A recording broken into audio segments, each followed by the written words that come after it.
Welcome to the Betmoorsports podcast. I'm your host, Avery Fuller, chilling with my co-host, Steve in Trotman Bay, a.k.a. The Guru. And we got guests in the building today, coming at us once again from Trilogy Catering Company. You better believe it. We got Chef Daniels.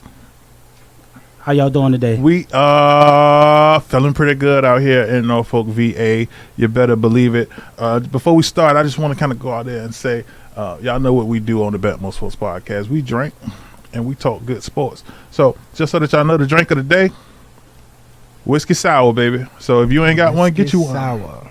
You better believe it. But with that said, it is a ton on the table that we get to talk about today.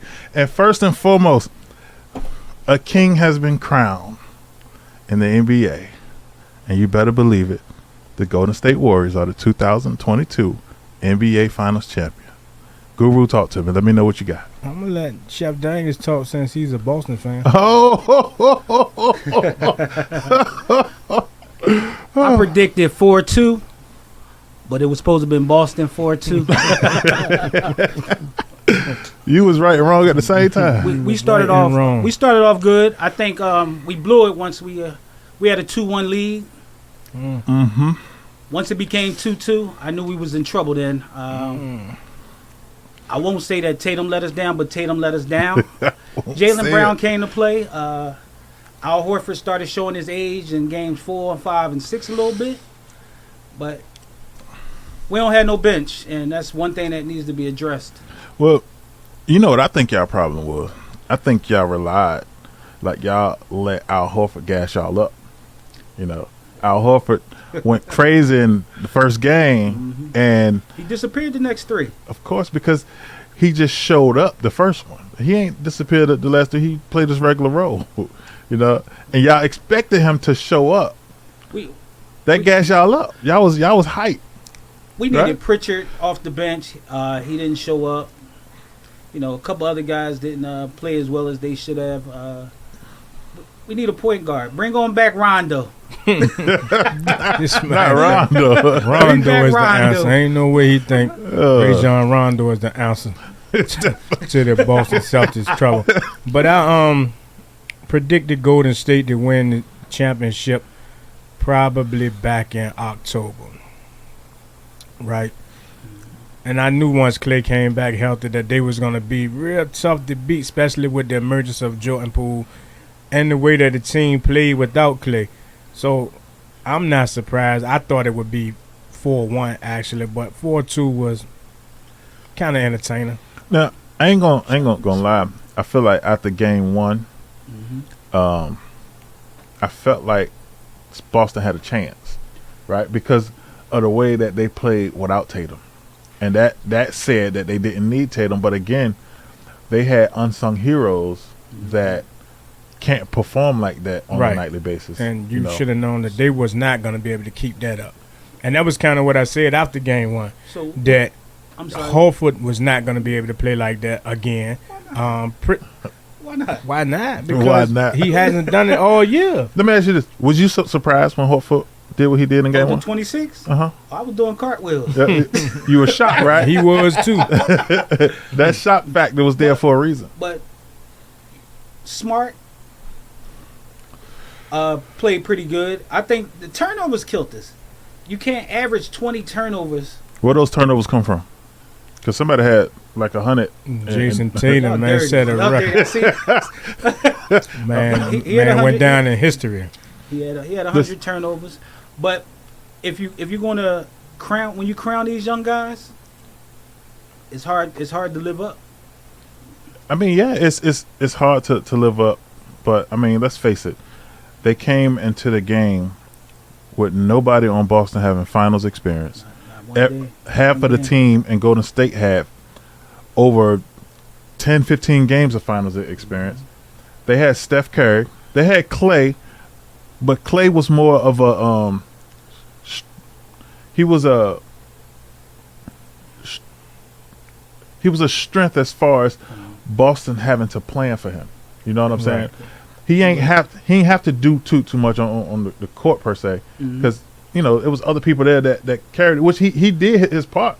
You know what I'm saying? I mean, he's not Clay that we are accustomed to. You know what I'm saying? Games but Clay. in the same instance, he he made y'all feel like, you know, we gotta at least account for him. We gotta be honest. So let me ask you a question. Uh-huh. When it was 2-1, and we ready to go up, close to make it 3-1, but it didn't work out. If we would have went up 3-1, I think we would have gentleman sweep. You know, if it was a fifth, I'd be drunk as shit. Y'all be drunk. All I'm saying is, it's one of those things where Boston had the opportunity. That's done now. Right. But speaking of Klay Thompson, man, did you see my man at the parade, man? Looked like he had 25 whiskey sours. He ran some girl over. I mean, ran her over and then helped her halfway up and turned around and walked away. I like that Klay, man. We need that Klay on the podcast, man. Hey, look, Klay, we drink. My man said it at the beginning. We drink and we talk good sports, man. You sound like you would be a great candidate to come on the Betmoorsports podcast, man, because you look like you have a good time when you're drinking. And you definitely gonna drink YOLO. You better believe it. Well, speaking of Boston, what do you think with the draft coming up tomorrow? What do y'all need to do moving forward next year? I believe we need to address point guard. We need a true point guard again. I like Kemba Walker before when he was with us, but he shot the ball a little bit too much. You know, Kyrie didn't work out. To this day, I still don't know why he didn't work out on that team. I think we could have beat Golden State if we would have had it. Just well, you're doing a lot of Woodles now. Now you might well brought back Larry Bird and Kevin McHale and Kevin Garnett and Dennis Johnson. I just noticed that you mentioned a lot of like players that were stars with Boston, not superstars but stars. But what about, like, you know, y'all already got stars. I feel like if y'all got somebody like a role player like Seth Curry, y'all probably don't want Seth because his brother just did the thing to us. Hey, but Seth actually would probably be a good addition to Boston in the point guard role. I like Marcus Smart. I just don't like. I don't think that he's dependable. No, he's not a creator. As far as a point guard standpoint, like Boston needs a point guard that can create for Jaylen Brown and Jason Tatum, not a point guard that just dribbles the ball up the court. So then that sounds like what you're saying is that the Lakers should trade Russell Westbrook to the Celtics. No, we don't want him. To be honest, Russell would be a great fit for Boston. That'll probably be a perfect fit for y'all. Because it would increase the pace, it would increase the energy, and that would be an awesome fit because he does not have to shoot the ball. Yep. He does not rely on his shot. His shot is not a part of the offense. So his creativity is. Who would we get rid of? Marcus Smart. You're going to have to get rid of Marcus Smart. I mean, Marcus Smart is a great defensive point guard, and he's a great player at what he does.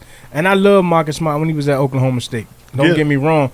I just think that as far as the NBA game and the team that he's on, it's really not a good fit. Give us Smart and Williams. I forgot your Laker fan. He said, give us. Look, take Westbrook in the first round pick. When y'all get a first round pick in what, 28? No, we got 2 right now. I think. I don't know. So those are the moves that you think the Lakers need to make? For us right now, I think those are efficient moves. Like a big part of our problem was defense, especially with AD being hurt all the time. Ball handling. We need shooters by far, but I feel like that's just the start. You know what I'm saying? That'll be a start to building a complete team. And one of the problems is we built the team off of names, not off of roles. And because we built the team off of names, the expectations was through the ceiling. Do they think they even going to make the playoffs next year? Oh, next year we'll probably make the playoffs. We'll be fine. I just can't see us keeping what we have and expecting a different result. I see that Brooklyn allowed Kyrie to explore free agency, and his name keep popping up in the Lakers hat. Listen. All I know is I'll take Kyrie over Russell Westbrook. You sound like you take anybody over Russell Westbrook. he just want Westbrook gone. It's only because we don't need creators. We got LeBron James. Right. You know what I'm saying? We need scorers. We need people Y'all who got can Carmelo finish. Anthony, The greatest fuck? player in the NBA. Listen, I get it. You know what I'm saying? And Melo, I would like to keep Melo personally because Melo can get on a streak, and when he get on a streak, it's hard to kind of keep up. Mm-hmm. But we need scorers, and I think we need people that can score off the bench. Where Anthony Davis has shown he has 100% shown his ability to be unreliable from a health perspective, and so we need a contingency plan in the event that he is not there. But I thought Westbrook was a scorer. No, Westbrook is not it's anymore. See, the problem with Westbrook in LA is that him and LeBron games are too similar offensively. Same They role. both demand the basketball 100% of the time to create. You know, not only for themselves but for others.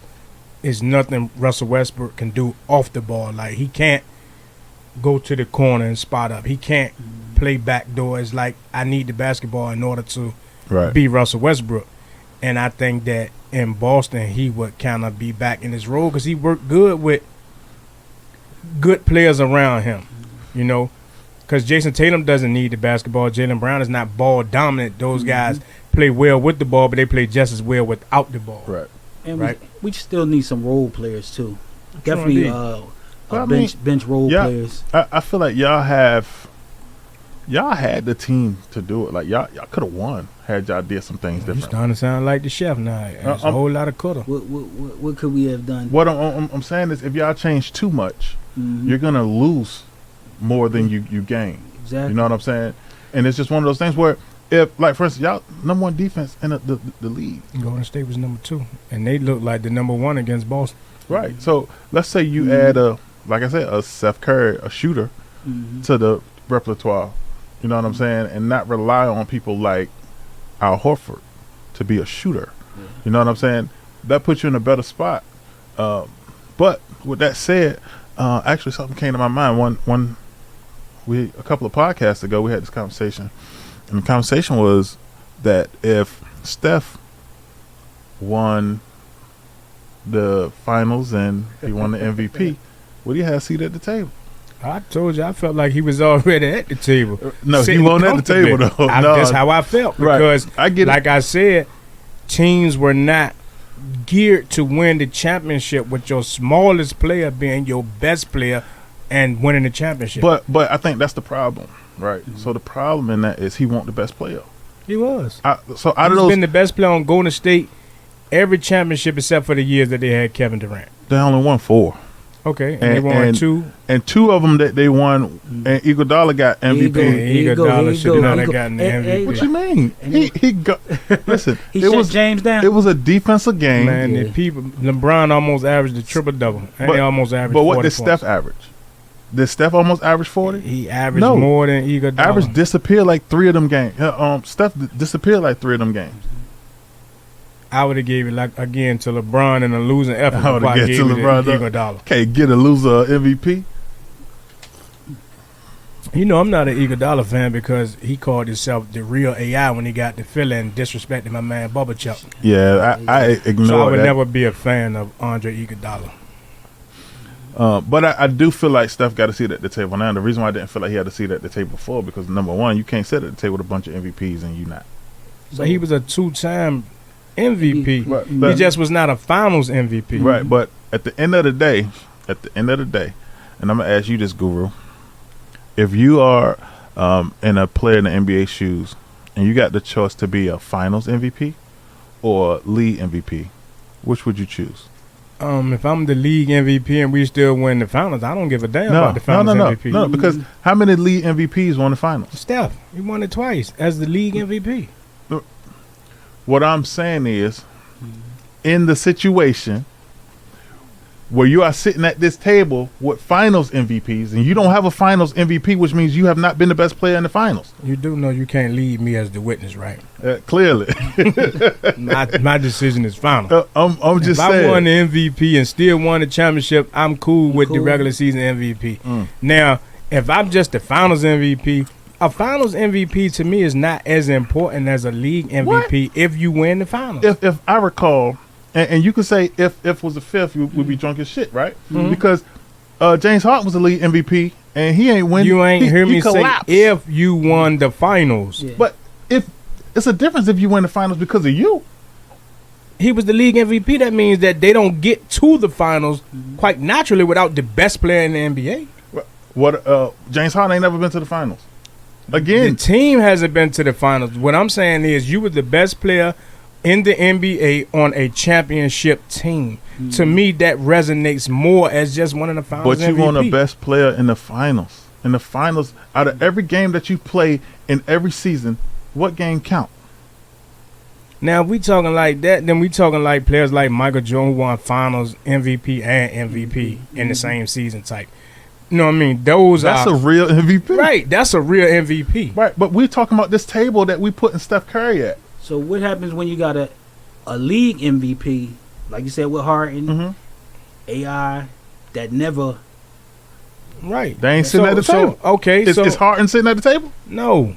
Is AI sitting at the table? Nah, not with them guys, Nah. but AI sitting at the table with some of the greatest players in the NBA. That's a different table. That's Is- table on the side. But is Iguodala sitting at the table because he got a No, finals MVP? nowhere near it. Because you like to Because- throw these listen, championship listen, MVPs into conversations No, that makes them. Because you did that with Julian Edelman. You say the man won 2 Super Bowl MVPs, which made him a Hall of Famer. So now He is a Hall of Famer. Edelman is a Hall of Famer.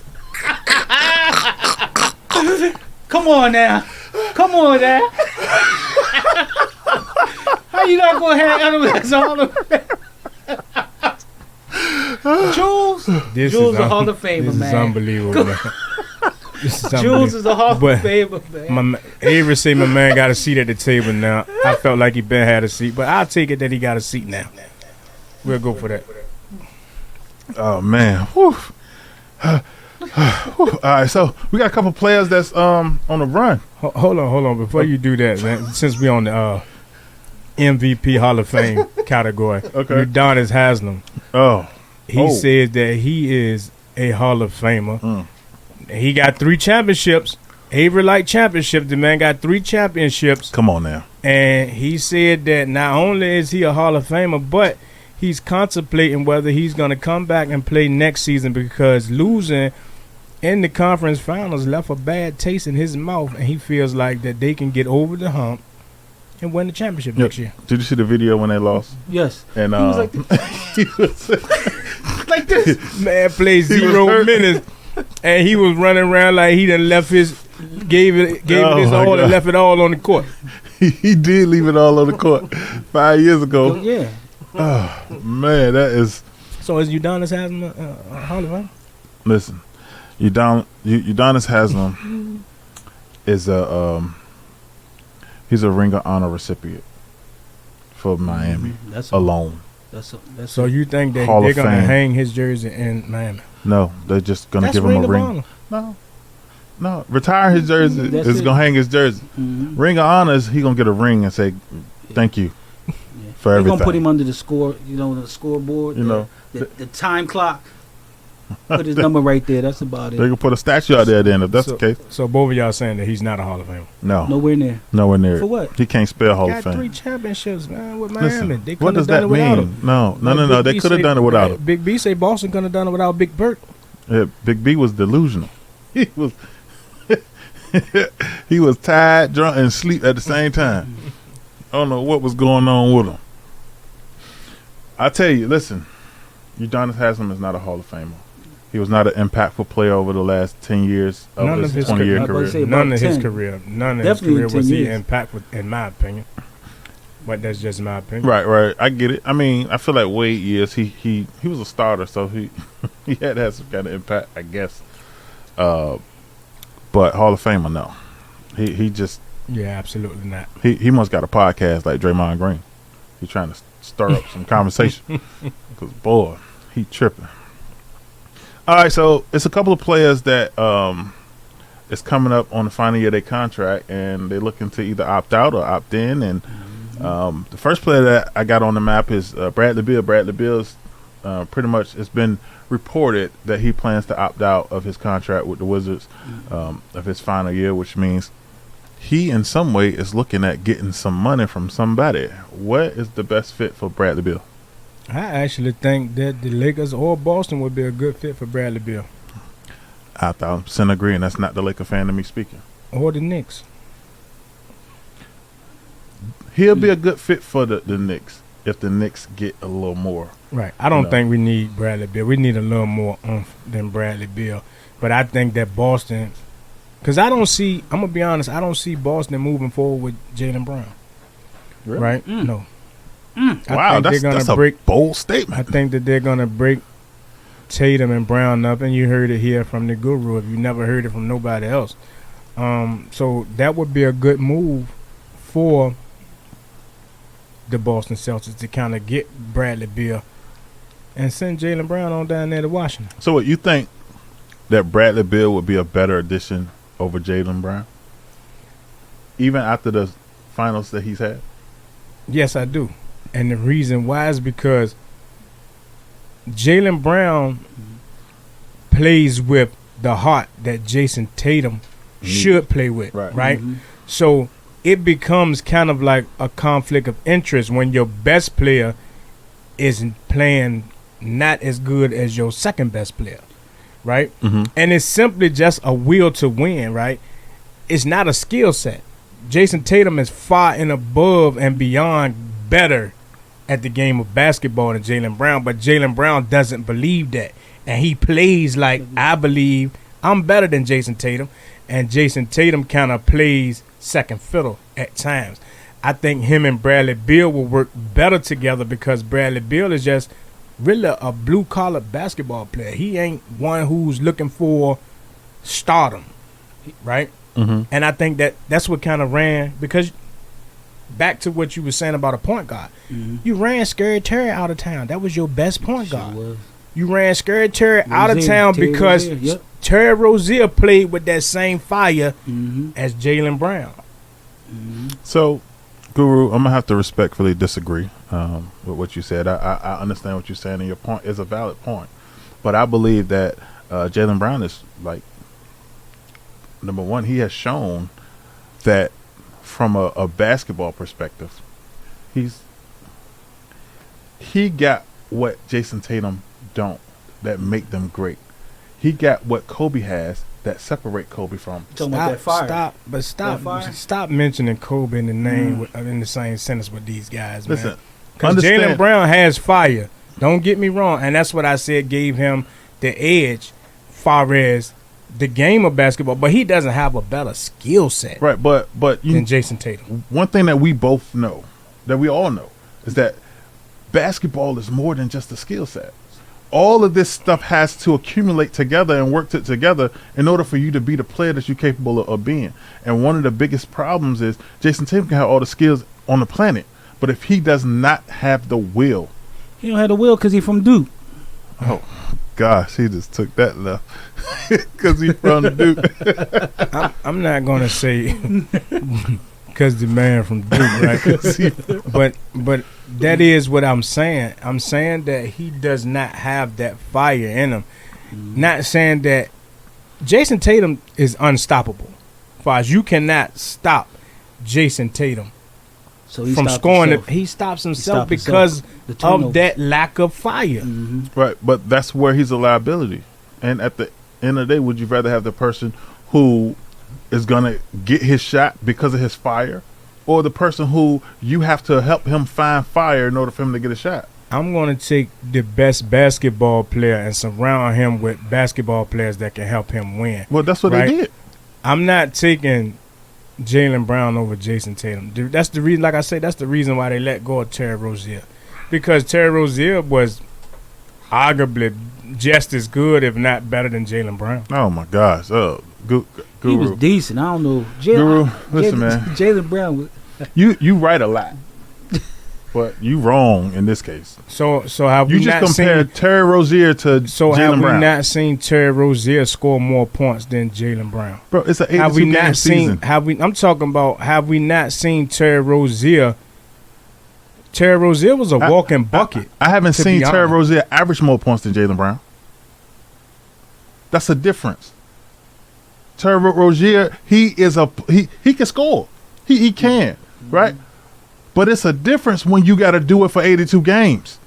And Terry Rozier don't do it for 82 games. He was Charlotte, so. That's the difference. When you're looking at players like Jaylen Brown, he's a star. He's not. Okay. I mean, listen, we could just agree to disagree. You think Jaylen Brown is a star? Bro, you don't? No. Was he an all-star this year? Yes.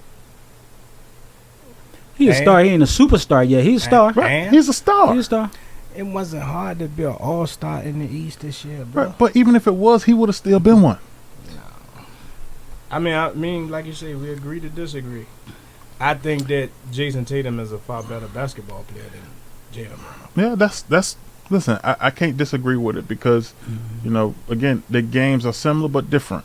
But when it all boils down, if it came down to Boston in Game 6, putting the ball in Tatum's hand or in Jaylen Brown's hand, who hands would you want the ball in, Chef?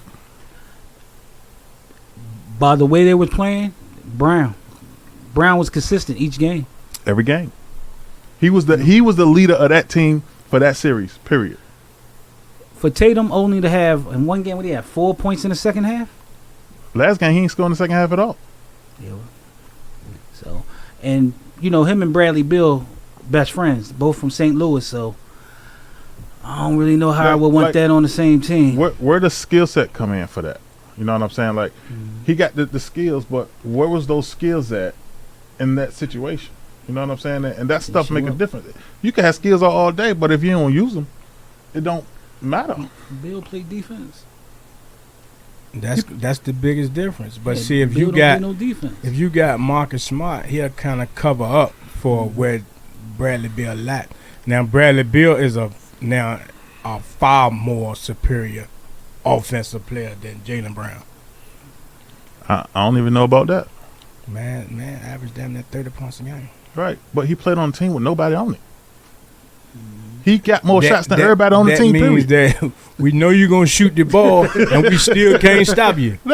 And like I say, he is not one of those 30-point per game scorers that's out there trying to show anybody up. He's just trying to score the basketball. He's really trying to win, to be honest. So if you put him on the team with Tatum, so that means Tatum ain't going to get his shots now. He's going to get his shots. So it's just going to be. He got his shots with Marcus Smart shooting 103 points like he was Steph Curry. He got his shots with Jaylen Brown. You know, Jaylen Brown is just, he's aggressive, and that makes him. He got that dog in him, so to speak, right? And if Jason Tatum had what he had, he would probably be arguably the best player in the Eastern Conference, but he lacks that, right? Which is why he's more of a liability. So would you move Jason Tatum before you move Jaylen Brown? I would. You're not going to win the champ. You wouldn't even got this far with just him. It depends on who I get for him. Like, plain and simple. And I could definitely get more for Jason Tatum than I could get for Jaylen Brown. Well, I don't know right now because Jaylen Brown's stock just went up. Yeah, his stock is through the roof. He got y'all thinking that he the next Clyde Drexler. Listen. I don't know about the next Clyde Drexler, but I know he could be the next like T-Mac. Oh, McGrady, huh? Okay. Straight up. Speaking of T-Mac said some stuff about Steph Curry, man, that was kind of hard to believe. Yeah, T-Mac is weird. What do you say? I can't. It was so crazy, you man. want to say it out? I don't even want to repeat it.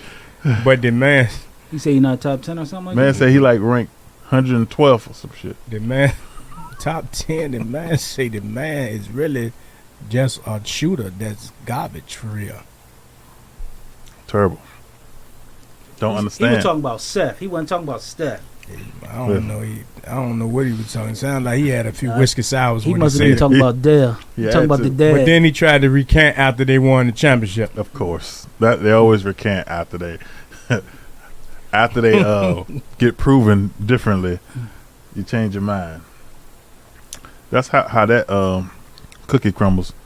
But so we also got Kyrie. Kyrie is He got to opt out his contract by the 29th. If you want to opt out, if you don't opt out, then he is pretty much held to that final year in the contract. But what you think he should do, Chef? You think he should opt out, or you think he should stay? I think he should go ahead and break Brooklyn's heart and move on. Guru? We kind of already touched on it, man. You know, they let the man go free. Say they're going to allow him to test the waters. And I don't see it likely that he's leaving. Because the most money on the table is with Brooklyn. But with Kyrie, you never know. The man is the most unpredictable NBA player in NBA history. 100% facts, because I would not be surprised if he retired. That's always on the table, too. That would not surprise me one bit, because he is just he's one of those players that I feel like take it for granted. He take what he can do on the court. He take what he is able to earn. He take all of that. His platform, he take it all for granted.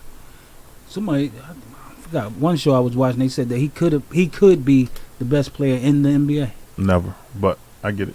I mean, of course, most people gonna say Bron, especially. No, I'll say Giannis. Oh, we always forget about the Greek freak. No, he's just unstoppable. I mean, ain't nothing you can do about him. And he don't got to shoot threes. He could make 37 baskets because he'll reach from the free throw line and put the ball in the basket. So, who is your top 5 current NBA players? Woo! Uh-oh. So, I'm going to start from 5, and I'm going to move my way up. And at number 5, I got Nikola Jokic.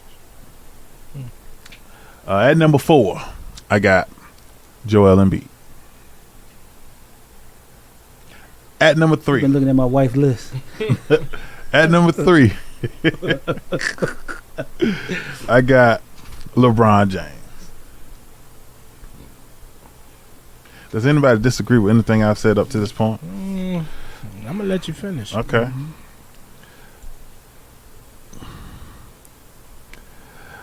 Number 2 is the one and only Kevin Durant. Okay. And, of course, the best player in the league that I got right now is, like I just Greek said, freak. Giannis. Chef? That was a pretty good 5.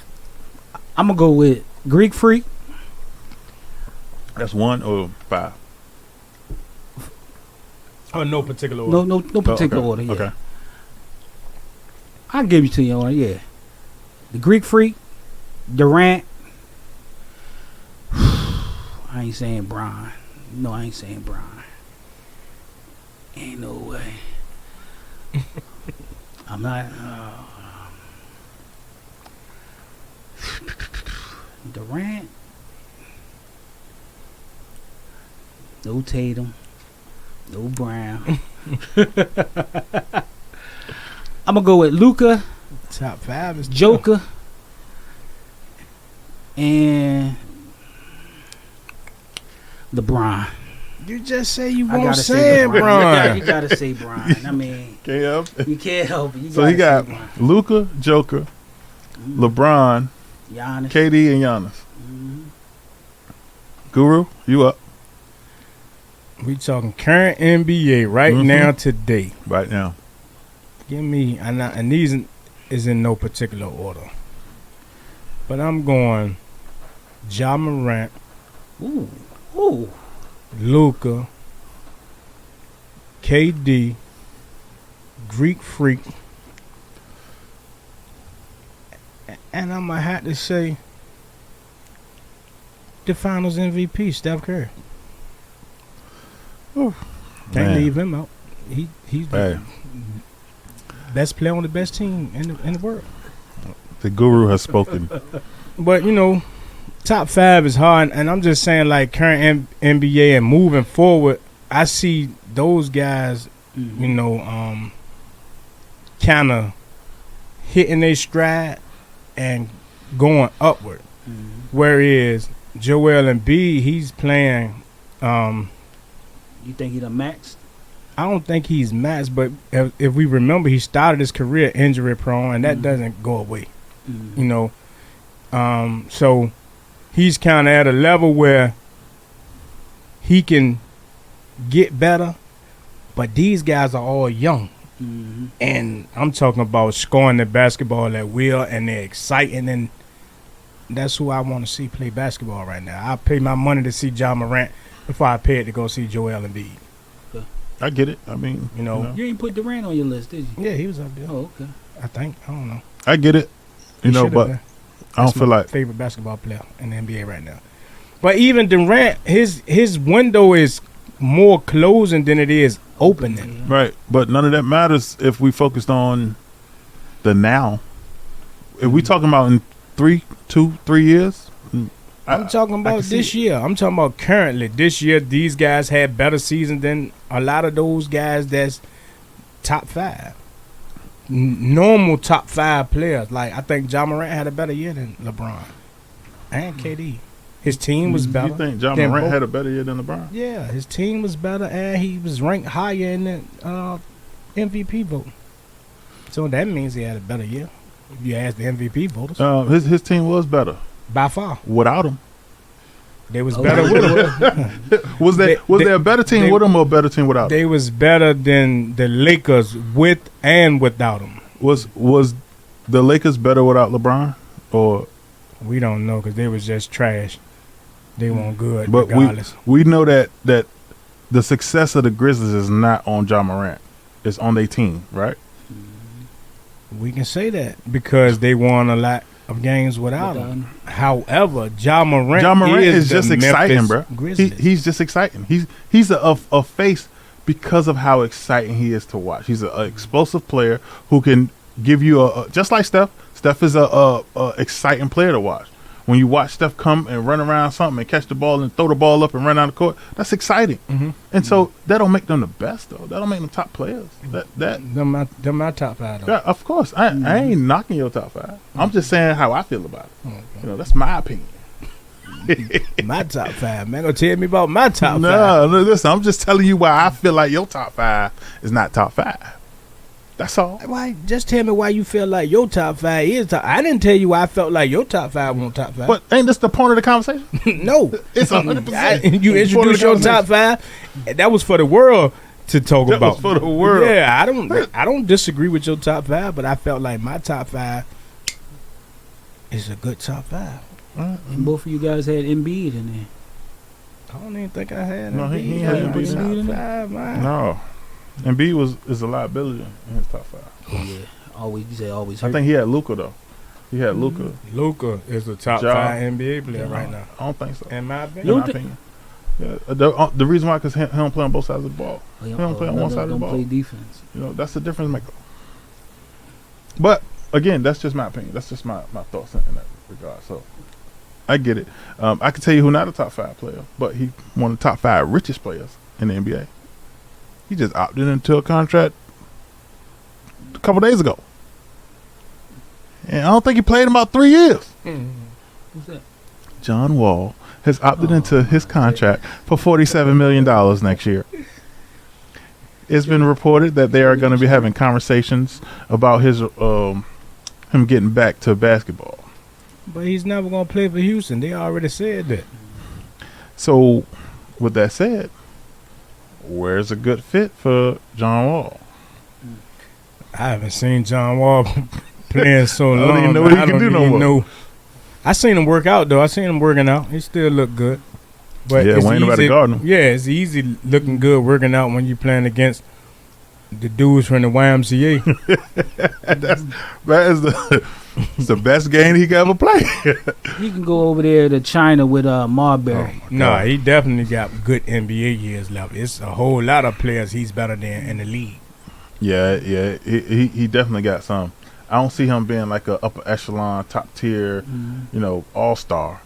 But I feel like if he get going and if he's on the right kind of team that will complement his way of playing, he can lead the team. He can help the Clippers. He can help the Clippers, absolutely. That'll be a great fit for him in that regard. Especially if Kawhi come back. Paul George, Kawhi. Yeah. Like that's the kind of team he need to go to kind of rebirth his career. So, what about Phoenix? So if they move on from I'm Chris about to Paul. say, yeah. If they move on from Chris Paul, I think John Wall game not suited for Phoenix. right? And Phoenix need Chris Paul like Miami need Udonis Haslem. I think Chris Paul game though is suited for Phoenix until they can find a point guard that plays similar in style. They don't need a John Wall type point guard that's gonna try to score, right? Because that's what Devin Booker does for. Right. So what about Chris Paul in Boston? That'd be a great fit in Boston if you want to get to the playoffs and lose. Listen, I think it just depends on, how they get Chris Paul, because Chris Paul has a leadership capability Right. that could possibly put fire under Jason Tatum to get Jason Tatum to where he need to be. You know what I'm saying? I think it just varies, but then again, he ain't put no fire under Devin Booker when they went sour in Game 7 of the playoffs this year. So, it varies, but I do know that Chris Paul is a winner. It seemed like all the people who use Kobe's name in vain got into elimination games and just played unlike Kobe. Unlike Kobe, they won't no mumble. Jason Tatum had the wristband on, the pants. He had Kobe Bryant on his pants. He even texted Kobe in heaven. He was texting Kobe and told Kobe, "I got you today." And Kobe texting back, said, "Man, lose my number." I can only imagine what Kobe would say. All right, so let's take a break. We've been at it for a minute, but we got all types of goodness coming up. I'm telling you right now. We still got some NBA because we got the NBA draft preview coming up. We also got the NFL. We breaking down the AFC East today, so better believe we got some good information coming up. Chef Daniel is a New England fan, so we definitely want to hear what he got to say. Betmoorsports will be back.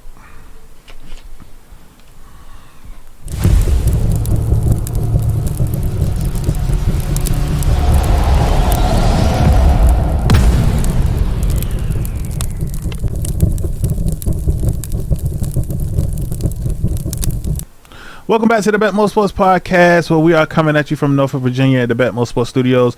I'm your host, Avery, full with my co-host, Steven Troutman Bay, but you know him as The Guru. Yes, sir. And we got one of the finest cooks I've ever endured, especially when it comes down to jerk chicken salad. It's absolutely fantastical.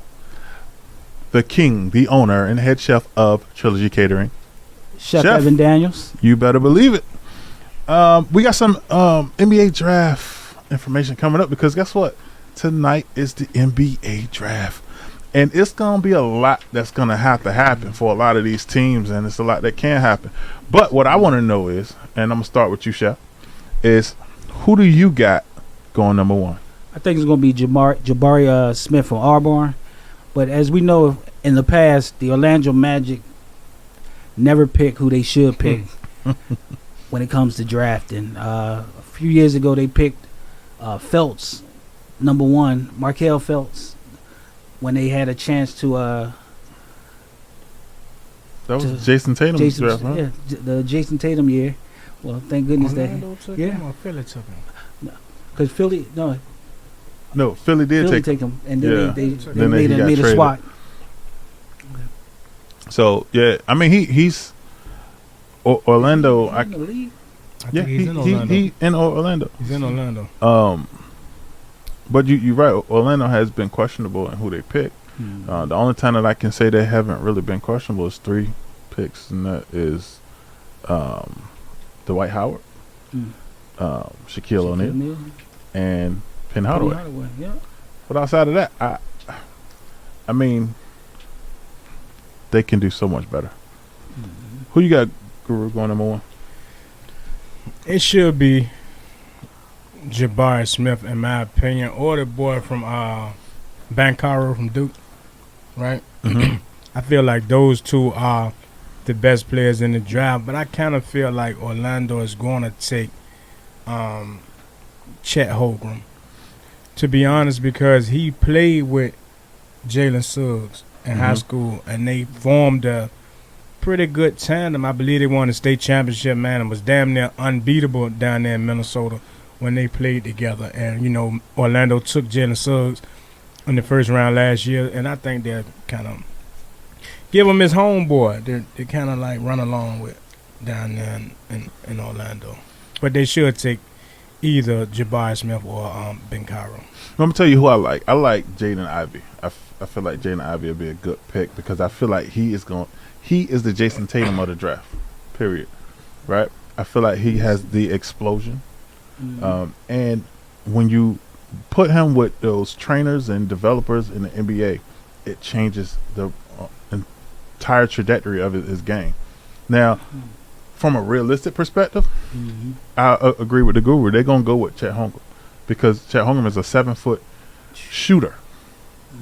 And he can handle the ball.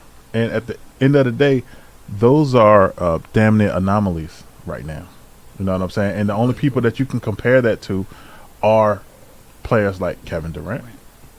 I compared him to Dirk Nowitzki just because he can shoot and he's so tall. You know what I'm saying? But when you got those kind of players, imagine if Giannis could shoot like KD. You know what I'm saying? That changes the whole process. So, right. When you and again those same NBA development teams that's going to be developing players like Jaden Ivey is going to be developing Chet Holmgren. So you know when you think about it, that's the best option, but it might not be the best option for that team. So, right. But I feel like they're going to just go with the best option because it's not like it's a bunch of depth in the draft to where it's a game changer like you would see with John Morant and Zion Williamson in the draft. You know what I'm saying? So the draft is really top heavy. It's a lot of gems in the draft, but I do believe Jaden Ivey will have the best NBA career, depending where he lands. Orlando probably won't take him because they strap. I mean, they're not strapped with guards. Orlando is sorry, so they're not strapped with anything. But they have guards on the team, so definitely they going big. Right. You know what I mean? That's what they need. And Jabari Smith and Chet Holmgren, they both like 6'10" to 7 foot. I'm gonna tell you who Jabari Smith made me think of. He remind me of the young boy from UVA in Atlanta. I can't think of his name right now, but he a beast. I can't think of his name, and it'll come to me at some point. But if you can think of it and you're watching, post it in the comments because I can't think of it right now. But I know he hold his own underneath that paint. That's for sure. All right, so let's jump into some Stanley Cup because you better believe we're starting to see deja vu pop off around here. You know, it just happened in the finals when the Celtics was up 2-1. But we're in the Stanley Cup, and now Avalanche has went up 2-1 against Tampa Bay, and it's one of those things where the Avalanche handle business at home, and I guess now it's time for Tampa Bay to handle business at home. With that win that they had in Game 3, Guru, do you think that it changes in anything? As far as who's going to win the Stanley Cup, in my opinion, it's still going to be Colorado, so I don't think it changes anything in that regard. It just means that they're not going to get swept. Well, let me ask you this. Would you take everything you can beg, borrow, and steal and put it on Tampa Bay to win Game 4? No. I could dig it. I'm not taking nothing and betting Tampa Bay to win nothing. All right, Even though they may win Game 4, I wouldn't take everything I could beg, borrow, and steal. All right, so in the NFL, Deshaun Watson has settled 20 of his 24 lawsuits. Let me ask y'all this question. If he settles all 24 of these lawsuits, you think he should still get suspended? They're going to suspend him. I think they still going to suspend him. Yeah. Do you think they should, though, if he settles everything and get everything squared away before the season starts? I mean, because he's selling, do that admit guilt in one form or fashion, or is it just let me pay these people so they can go away? I think it's more to go away because it's a distraction. So when when every time you go to the podium, they asking you about these people.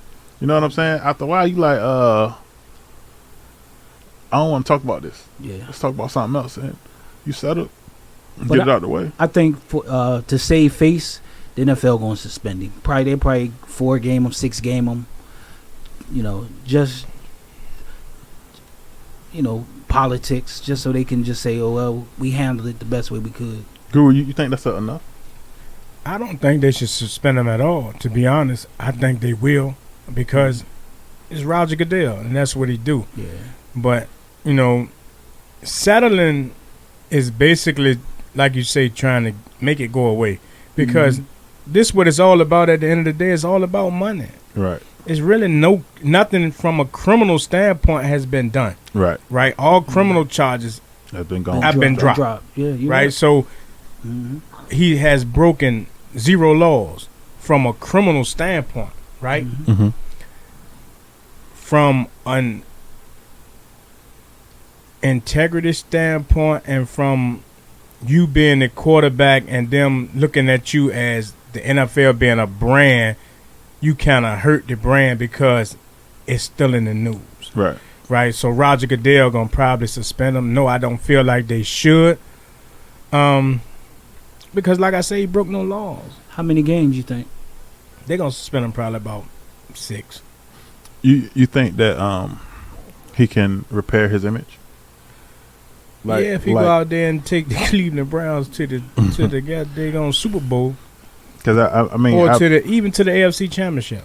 I've watched some players go and have very serious accusations brought up on them, and they go through the process. Like for instance, Ray Lewis, and then he went and repaired his image. You know what I'm saying? He damn near became a preacher. Right, but you're not going to repair your image in the eyes of everybody. Right, it's going to be always somebody who has something negative to say about you, regardless of what you do to repair your image. He can go out there and declare and decree to fight for whatever he believes is right and go out there and play the best quarterback position that's ever been played in the history of the NFL, and still somebody's going to look at him as, oh, he did this or he did that. That's just the world that we live in. So yeah, that's pretty unfortunate. Yeah. But, I wish him the best, and, I hope he brings some fire to Cleveland because they obviously need it. I seen a few players in Cleveland. I want to say, who was it that said that them coming back to Cleveland was only because they got Deshaun Watson. Oh, wow. Okay. I mean, I guess that sounds similar to somebody saying they coming to Tampa Bay because they got the GOAT, right? Okay, so I also seen that we got some players who I don't know whether it's cockiness or confidence. So, charge it to my head, not my heart. But Chase Claypool said he's top 3 in the NFL. Top 3 Chase what? Claypool of the Pittsburgh Steelers insinuated he is the top 3 receiver in the NFL. Guru, what you think of that? That's almost equivalent to Udonis Haslem saying he oh Hall of Famer.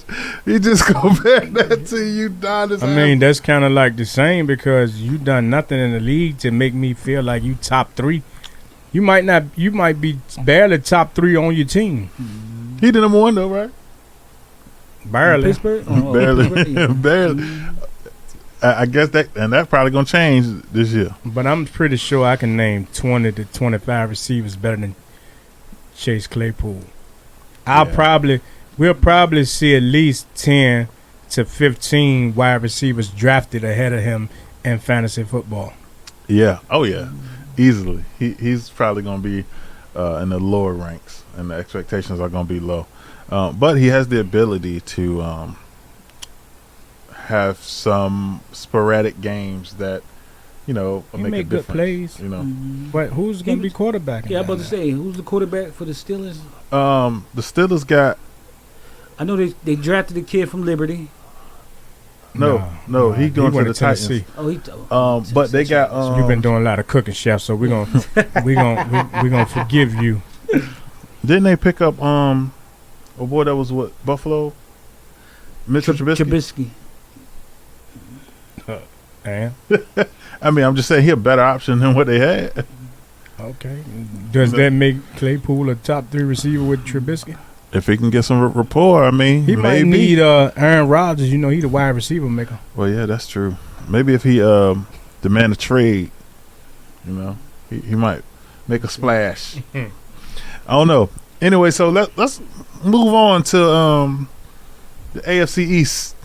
You know, the AFC East is a pretty good division in the AFC, whatever that means. And for those that don't know, the AFC East consists of the Buffalo Bills, the New England Patriots, Miami Dolphins, and the New York Jets. That ain't. I don't even want to say their name again. You don't like the Jets? You know how Biggie said that my name tastes like ass when you speak it. Yeah.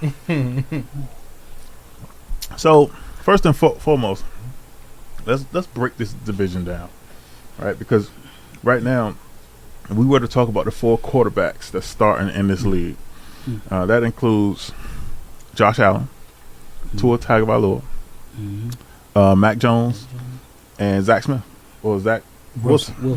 Mm-hmm. So, how do you got the season tuning up for Zach Wilson, Chef?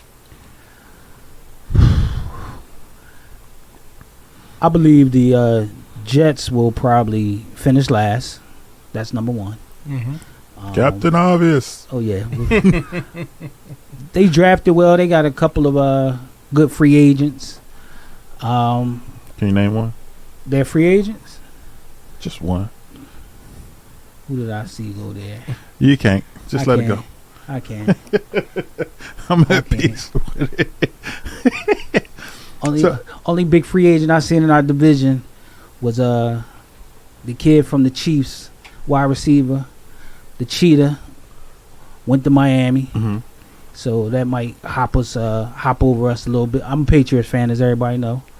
So I'm picking Buffalo first, Dolphins second, the Patriots third, and then the lowly Jets. Well, at least we know that, you know, you ain't gonna be rooting for them in the Super Bowl. You never know. Stranger things have happened. No, if that happens, if New England go to the Super Bowl next year, that's the strangest thing to ever happen. Okay. It's an alien on the team. Guru, who you got? What you think? I'm in agreement with the chef, actually. Buffalo. Miami, contingent upon tour. I still have New England slightly ahead of Miami based upon the fact that they was better last year and they got Bill Belichick on the sideline. And New England is ranked higher than them. And the quarterback is coming into his second year, so he should improve on a season that really wasn't bad for a rookie. Right? Miami still got to show me what they can do with Tua. And then I got the Jets finishing last, even though the Jets had an outstanding draft. You know, a lot of young pieces. I feel like if they have 10 more of those drafts, they'll be... He said 10 more. They'll be one of the best teams in the AFC East. So a lot of people are going to feel like I'm delusional, right? And I'm not. I'm not. But I feel like that Miami is going to win this division over Buffalo. That's not a bad... pick. Take that glass from Steve. Buffalo is ranked number 1 overall in the NFL. You know what I'm saying? They got them to win the Super Bowl. But I just feel like that the way the team is being put together in Miami, they have so many pieces to the puzzle. And some of it is overkill because their backfield is ridiculous, whether people realize it or not. They have Chase Edmonds,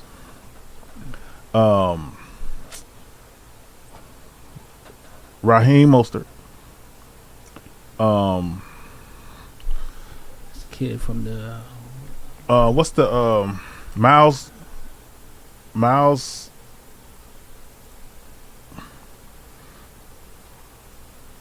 Myles Gaskin, Sony Michel. They also got Teddy Bridgewater backing up too. You know what I'm saying? And then from a receiver side, they got Tyreek Hill and Jalen Waddle.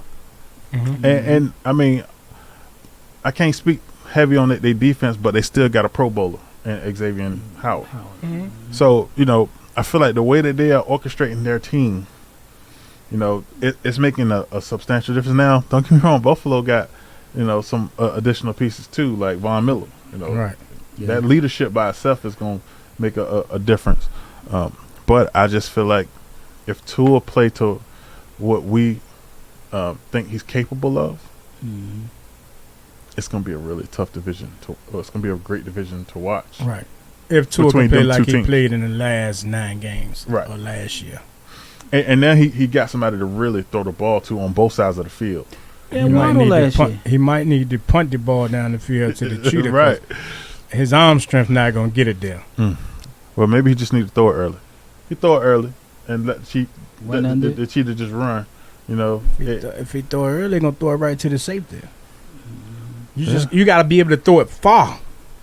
okay. No matter how early you throw, you still got to be able to throw the ball past 40 yards. Well, Patrick Mahomes threw it early on us in the Super Bowl, and the cheetah wasn't even there. He just threw it, and the cheetah ran there, and the safety was watching him while he caught it, and we was looking stupid all over again. But I wouldn't be surprised with Miami because they have the talent around Tua, and Tua is still. I mean, he was picked in the draft to be a franchise quarterback. Right. He hasn't lived up to that yet. But like I say, they surrounded him with all the pieces. And I think the only problem that I see is that he injury prone. But they got depth because, again, they got another injury prone quarterback, Teddy Bridgewater. Yep. But if they both can stay healthy to a degree, I feel like they'll be fine. And then that's also assets. So in the event that you need something else, you can find a team that's quarterback needy or whatever, running back needy, and you can make moves that can help, you know, build your team the way they need to. But I don't feel like the Jets are ever going to get better. No matter what coach, no matter what quarterback. It's almost as if their colors is the problem. That green, you don't like that green? They just need to change their colors or something. Whatever it is, it ain't working for them. So Guru, from a fantasy perspective, out of all 4 of the teams in the AFC East, we're gonna omit Josh Allen because that's a given. You can't omit him. He's a MVP candidate, and Okay. he holds the best fantasy value in the division. That's why I was omit him as far as finding the sleeper. Okay, well, In the we division. looking for sleepers then.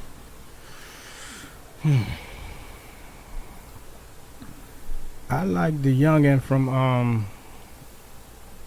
Ohio State that the Jets drafted at wide receiver. He's going to be a that's sleeper. That's a really good pick, actually. I know who you're talking about, and that is He's going to be a sleeper. Jalen Waddle's not much of a sleeper because he kind of showed up last year. right. So he's not much of a sleeper. But Zach Wilson is a sleeper if you're in a deep league and you need a second, third quarterback. Mhm. You know, Zach Wilson wouldn't be a bad pick because, you know, Tyreek Hill is going to be an early pick. Stephon Diggs will be an early pick.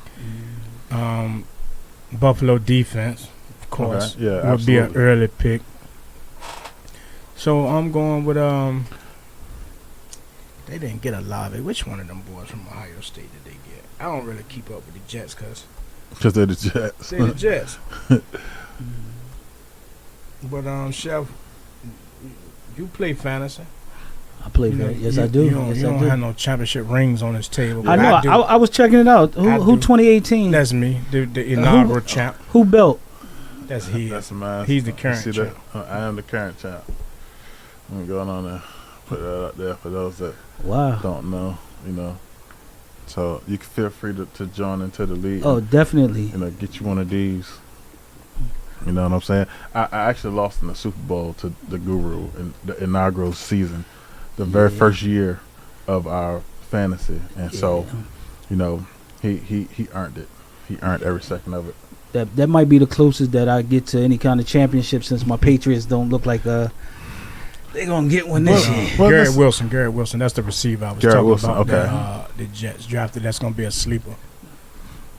But for more sleepers, though, we got a fantasy show that's coming out. Oh, and yeah. we're gonna give you who we think is the best weekly for the FanDuel leagues and the DraftKings leagues, and even if you're looking to put your roster together, we're gonna have a show geared strictly towards you. So make sure that you tune in for sure, because I can tell you right now, it ain't nothing but fantasy champions over here, players. So, hey, but with that said, let's take a break, man. Listen, that was some good AFC East talk. Well, actually, no. Let's not take a break, because I want to ask the chef, what is your expectations of Mac Jones? Mac Jones this year will be a Pro Bowler. Yeah, I said it. He'll be a Pro Bowler this year. We got, I think our receiving core isn't that bad. We got Parker, that's a former Dolphin. Maybe Nelson Aguilar show up. We got 2 high-priced tight ends last year. One came from the Chargers and one Smith from the Titans. Our running game is pretty good. Damian Harris? The offense I'm not worried about too much with the Patriots. It's our defense. You know, we had a bunch of old linebackers last year. Dante Hightower, Van Noy, they're both gone. So, you know, I think we did what we needed to do to put a couple of pieces around Mac Jones. But what happened was we improved a little bit, and our division improved greatly. So only time will tell. I heard he lost a lot of weight. You know, who, Mac Jones? Mac Jones, yeah, got in better shape than what he was last year. You know, that arm strength once again will be tested. It gets kind of windy in Foxborough. Last year they the way that they had it set up for him was to run the ball. Then when they put 7 or 8 in the box, he couldn't find anybody to throw the ball to. So, we'll see what happens this year. But I'm hoping that he'll be a Pro Bowler, and there go that hope again. Ain't no hope. Before y'all move forward, speaking of Mac Jones getting in shape, did y'all see the pictures of Zion Williams? Yeah, I seen it today. All black. I didn't see that. I missed that. He looked like about 20-something. Zion? Yeah. Man, Was he lost weight? Man, I ain't shredded, working out. I don't know how he lost it that quick. He looked like he ready to come to the Knicks and show off. Yeah, all right. Hey, I wonder if Zion can be as atomic as he was without that weight.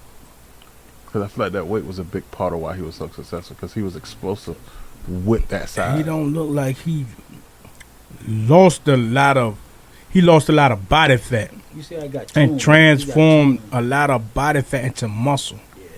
Oh, wow. Well, hey, it only makes me more excited for the NBA season. And you know what? We should trade AD back to New Orleans. Hey, but yeah, let's take a break. And coming up, we got, once again, overrated, underrated, and you don't want to miss, once again, the Gurus. Pick of the day. Betmoorsports will be back.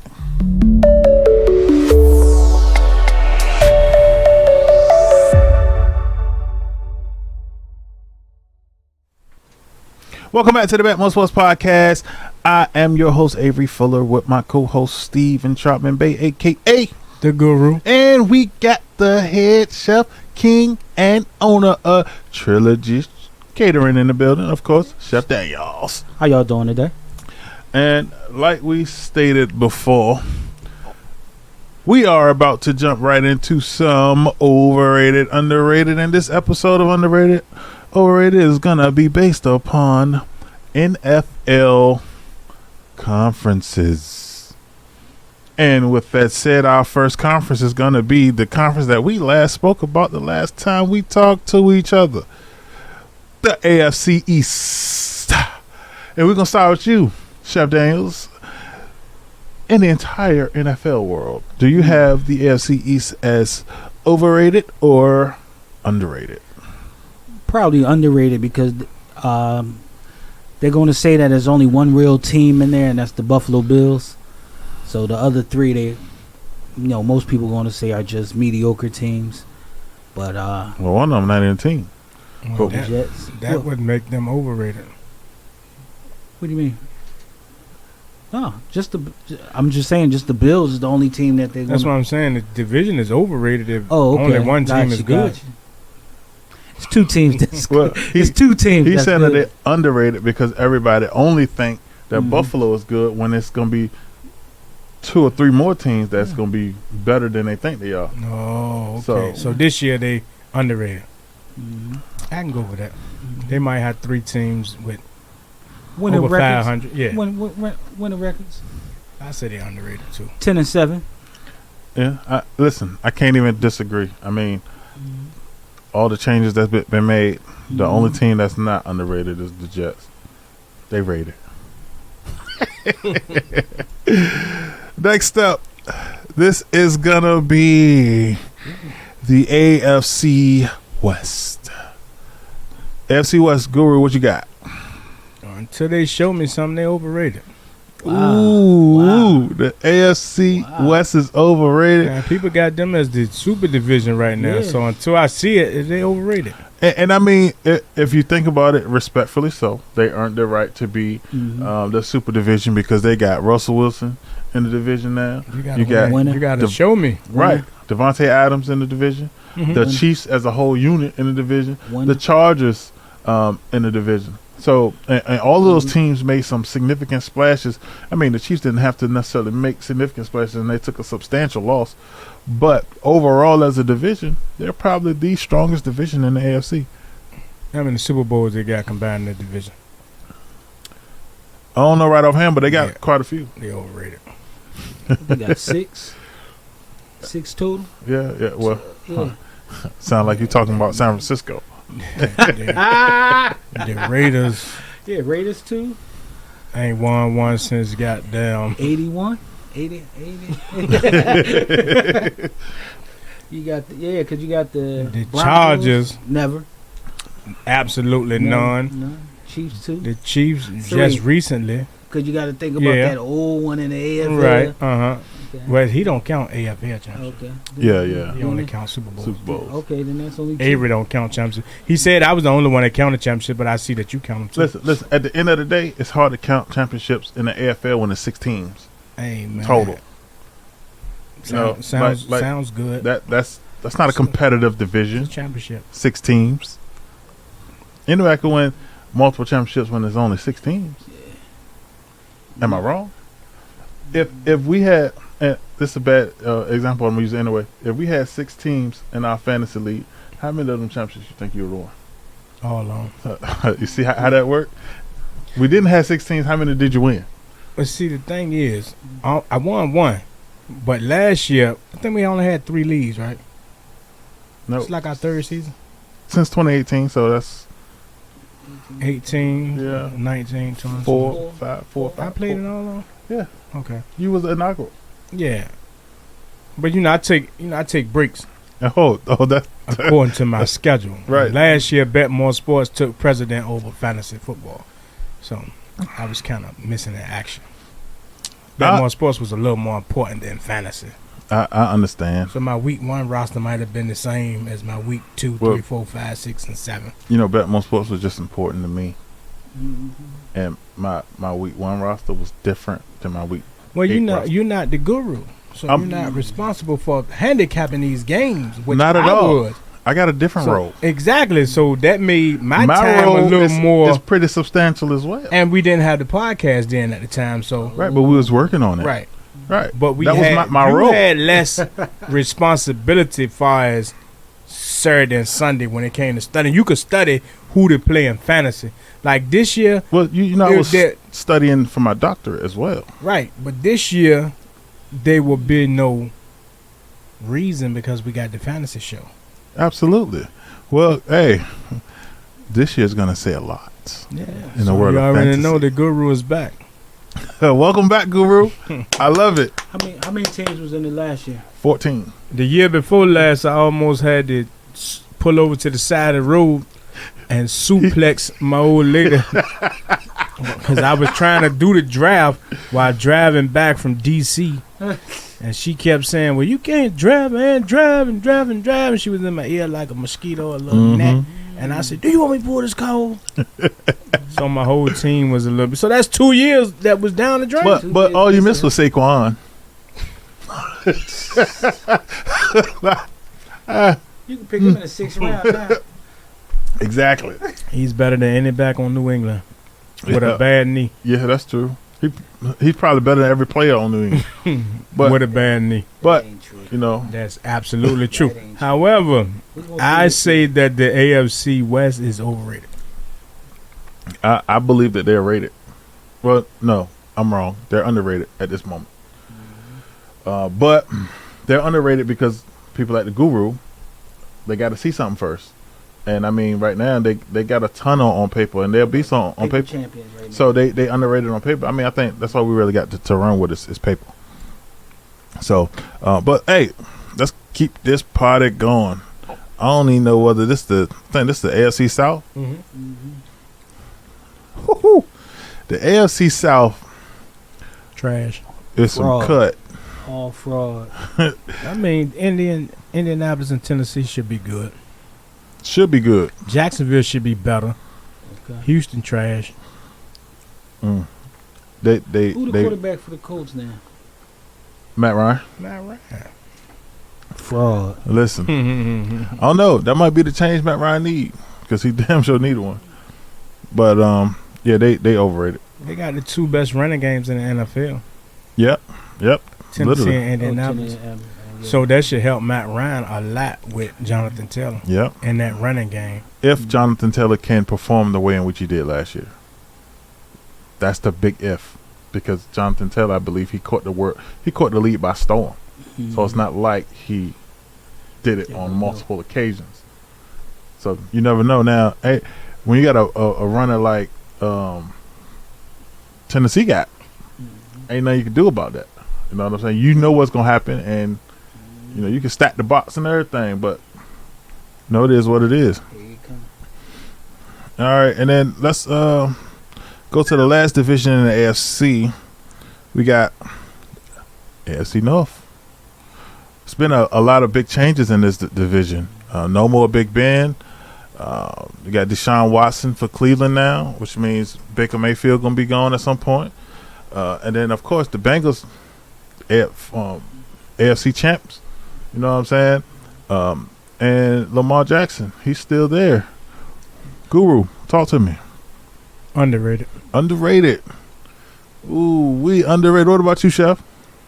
Yeah, I believe they're underrated. Only reason I say underrated, they not as bad, and they don't not as bad as they can be. But I believe if the Browns, if Deshaun play, if he only gets suspended 2 or 3 games, I think he's good for about 8-9 wins by himself. So I feel like they're overrated. I feel like Pittsburgh don't got shit. I feel like Pittsburgh got 6 Super Bowls. What they got to do with That's part their of the team division. right now? So I thought we was doing the division fire as a whole. As far as Come to the upcoming season? yeah, Okay, well, they still underrated. Because you got the defending AFC champs. You got the Browns been a playoff team. And with Deshaun Watson, they should be a playoff team. And you got Baltimore, who been a playoff team that should be a playoff team. And Mike Tomlin hasn't missed a playoff. I mean, he hasn't had a losing season since his whole career. So, and I get all of that, but I feel like more teams are going to be prepared for the Bengals. I feel like Deshaun Watson got some rust that he need to shake off. I feel like Lamar Jackson coming from injury, and then I feel like again Pittsburgh don't got nothing. So he been out 2 years, right? Deshaun been out two full seasons. It's gonna be 2.5. Right. If once his terms come down, and that's if it's 6 games. What if it's 15 games? Deshaun Watson ain't played the year before that. No. Because remember, because they screwed him. Yeah, that was just last year. No, year before last, they had Tyrod Taylor. Starting. Wow. So I mean, listen, you never know, but yeah, I definitely got them as overrated at this point. But let's move. Let's keep going. Let's go to the NFC North. Is that? And I mean, this division some cut, and so I feel like the expectation of this division is to be some cut. Yeah, it's a lot of question marks now. I can tell you right now, 3 teams I don't feel like is expected to go to the playoffs. You know what I'm saying? And that's between the Vikings, the Lions, and the Bears. But you expect Green Bay to go. You don't expect them to win nothing, but you expect them to go. You don't expect Kirk Cousins to lead the Vikings. Yeah, back home. That's about it. We'll see. What you think, Chef? I think it's overrated. Like you said, Green Bay, they're gonna have Aaron Rodgers. We're gonna really see the real Aaron Rodgers without Devontae. I think he'll do good because he got other receivers. He can get the ball to anybody he want to. Hey, the Vikings is pretty decent. They got a good offense, shaky defense. Hey, shout out to D'Angelo Freeman, man. You know he said that Aaron Rodgers, he make players. Yeah, make wide receivers, but this division is overrated. We're gonna find out. I agree. And Detroit is just Detroit. Detroit is just and the Detroit. Bears are just the Bears. Yep. And the Vikings got Kirk Cousins. Kirk Cousins. Next up, I believe this is the NFC South.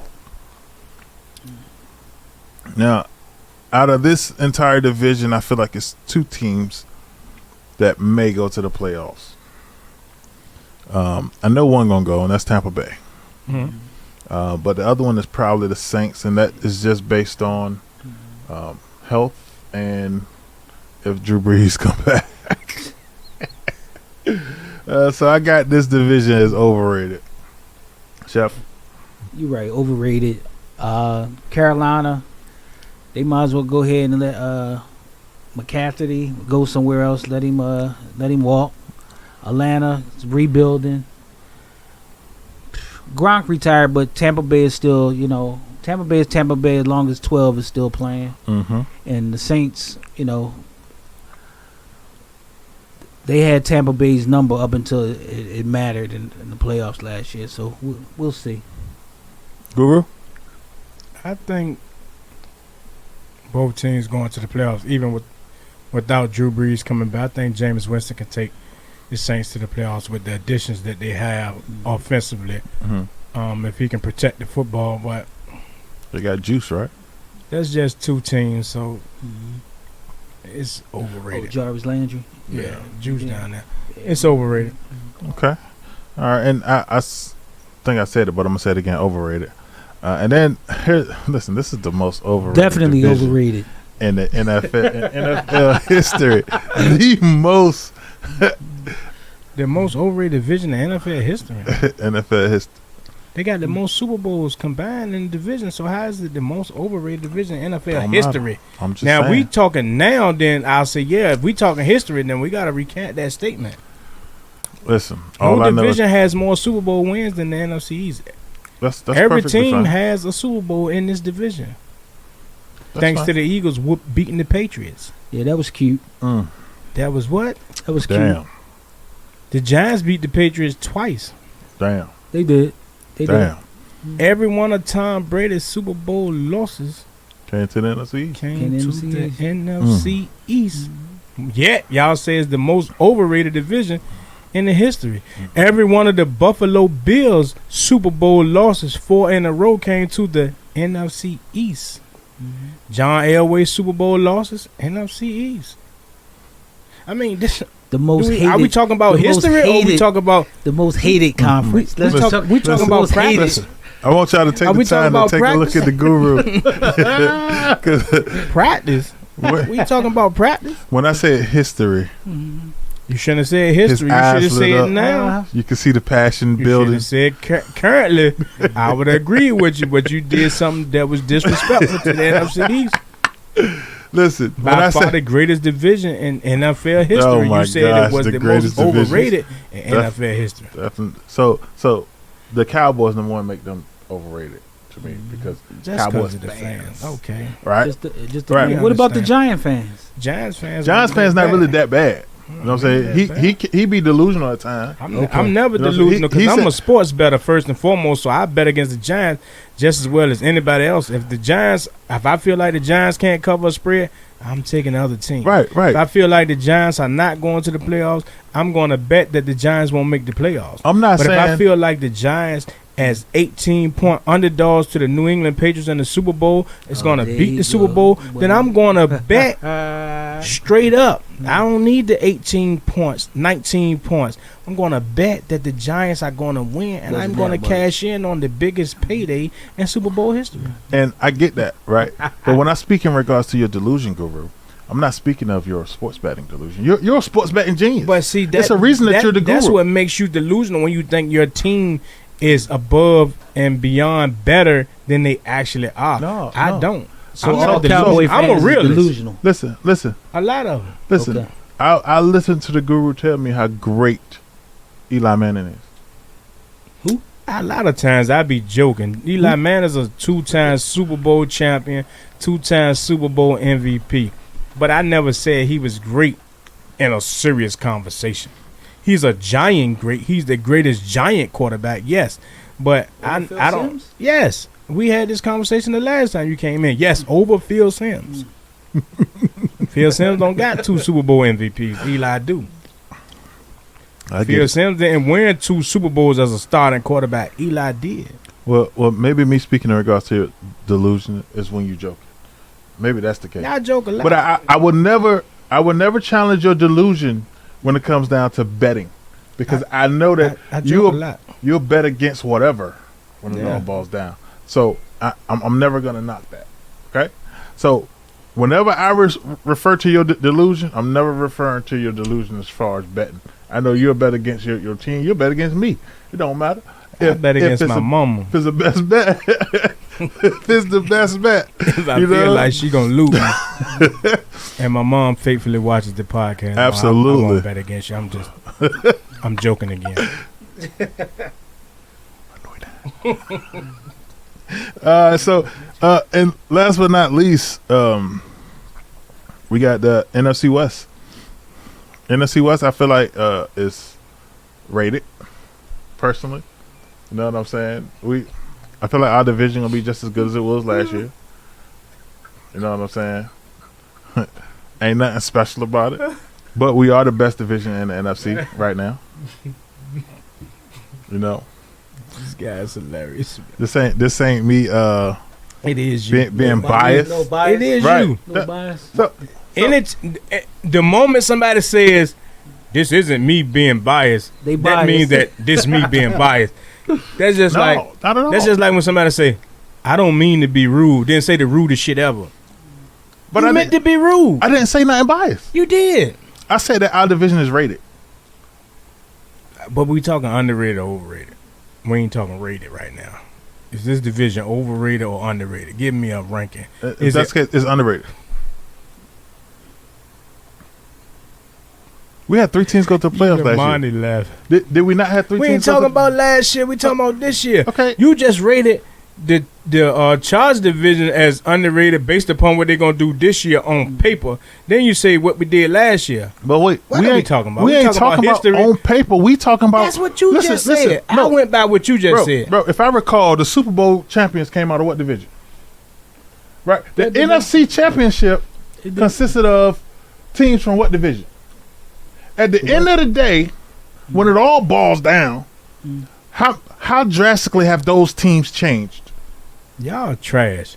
But I'm gonna say That sounds like a hater to I'm me. gonna say We that- trash? Yeah. Huh. Y'all ain't did nothing to improve. Y'all played a favorable schedule, man. Y'all was A able to win favorable some schedule? games. Do you think would you Listen. bet would you take everything you can bid, Listen. bar, and steal and say that the Niners will be back Listen. in the NFC Championship this year? And I didn't expect us to be there last year. Exactly. But That's why I said they trash. with that said, Niners been to the NFC Championship twice in 3 years. And if I recall, Guru, put the camera on the Guru, please. Guru, if I recall, you picked San Francisco. Because I'm a sports betting guru. Right. And that means that you pick what? I'm the best not bet, going right? to pick them right now to do nothing. That's just a hater in you. I'm not a It's hater, okay. man. I'm a realist. I'm one of the realest people when it comes to sports. You just that called you us ever- garbage. Y'all are. Y'all trash. We Y'all don't trash. y'all got a quarterback situation that you don't know what's you got. It's a you good gotta- problem to have. It's not. It's a good problem to have. It's only a good problem when you got two quarterbacks that's good. But I always hear if you got I bet two, y'all will take two quarterbacks, one of them you don't got quarterbacks one. easily. Hell no. Easily. No. So y'all won't take Jimmy Garoppolo. No. Come on, man. Y'all need Jimmy Garoppolo. We don't. Jimmy For Garoppolo what? better than every quarterback on y'all roster. I mean, we'll And see. that we will. We Saying will ain't saying see. much. It ain't saying much. It ain't. But- But we'll see. What I do know is that Jimmy G's a winner. He been to two NFC championships in the last 3 years. He won one of them.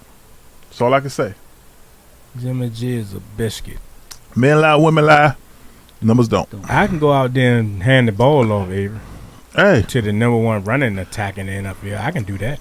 hey. Chef Daniels can go out there and say hut and turn around and hand the ball off to a trap and a sweep and Listen, Debo. it all on reverse. sounds I good. can do that. But at the end of the You day, can do that. when Jimmy Garoppolo is not on the field, we lose. Period. And that's a fact. And That's Jimmy not G a is not scheduled to bias or start, none of so that. we don't know who's going to start at the quarterback for the San Francisco 49ers. But I'm going to say that this division is underrated simply because the champ comes from this division, right? And it has nothing to do with the 49ers or the Cardinals, and I believe that the Seahawks will be trash. Oh, yeah, the Seahawks going to be trash. They ain't going to the playoffs. I'm at peace with that. Yeah, that might be the only. I'd say underrated too. I think the only team that will struggle this year will probably be the Seahawks because Pete Carroll got to rebuild. We're gonna see how good he is with the Niners rebuilding. is going to be good this year. Hey, Me listen, personally, that's I all. don't have the Niners making the playoffs this year. You heard that from the guru. Now, I just... That's an early prediction. Let's come Early back to predictions. episode 15 come week 16 of the NFL season, and I don't want to hear, oh, this player didn't play. Oh, that player didn't play. Oh, no, this player was hurt. Or this player was sick. I'm telling you right now, I don't predict the San Francisco 49ers to make the playoffs. Okay, so in the NFC. In the event San Francisco make the playoffs, then I would like you to come onto the show, provide a segment dedicated to the 49ers that includes an admission of wrongness from the guru. Absolutely, I would do that. All right. And if the 49ers don't make the playoffs, I want the same show saying that the guru was right and you take a YOLO. If I gotta take it, you gotta take No, it. you can't change what you want. You can't change the requirements for me. You can't try to I make can't- my terms more difficult I'm than just yours. saying, those not more difficult. You the king of the YOLO. I am the king of the YOLO. That's what those my requirements. If the guru is correct with his early prediction. Okay, all right. I'm gonna get a yellow in there somewhere. You better believe that one. We gonna find a way to get that yellow. Hey, but coming up, hey, we got the guru's pick of the day, and we're gonna leave the floor to Chef Daniel. So, Betmoorsports, we'll be back.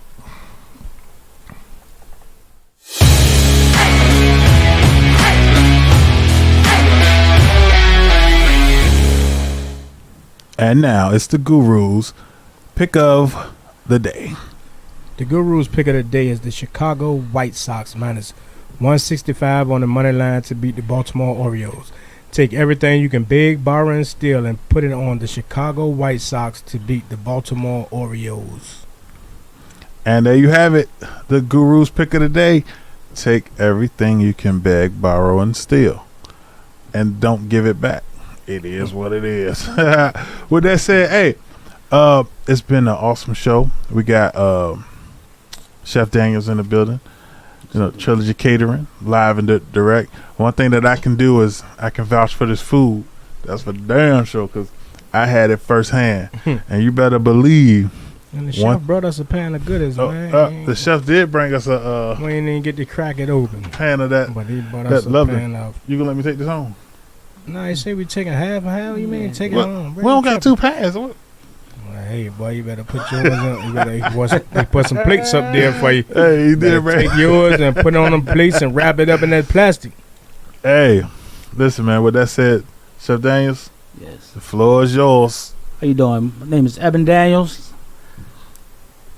Trilogy Catering out of Suffolk. It's a catering company that I developed over a year ago with my wife, Teresa Daniels. We specialize in personal chef service, meal prep, weddings, social events, bridal showers, baby showers, anniversaries.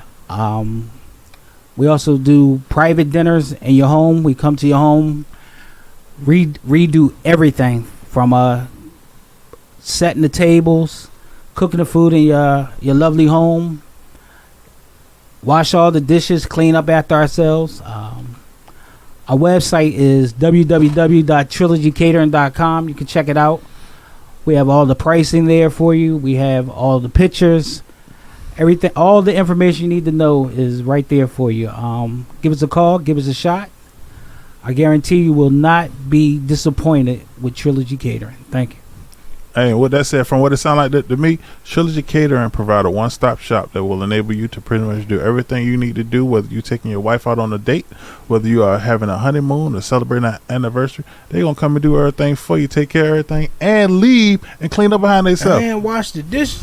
And wash the dishes. What more you want? Straight up. So listen, and one thing that I can do from a first-hand experience is I can vouch for what I've tasted from Trilogy, and I can tell you now, when you place your order, get the buffalo chicken dip, and you damn sure want to get the jerk chicken salad.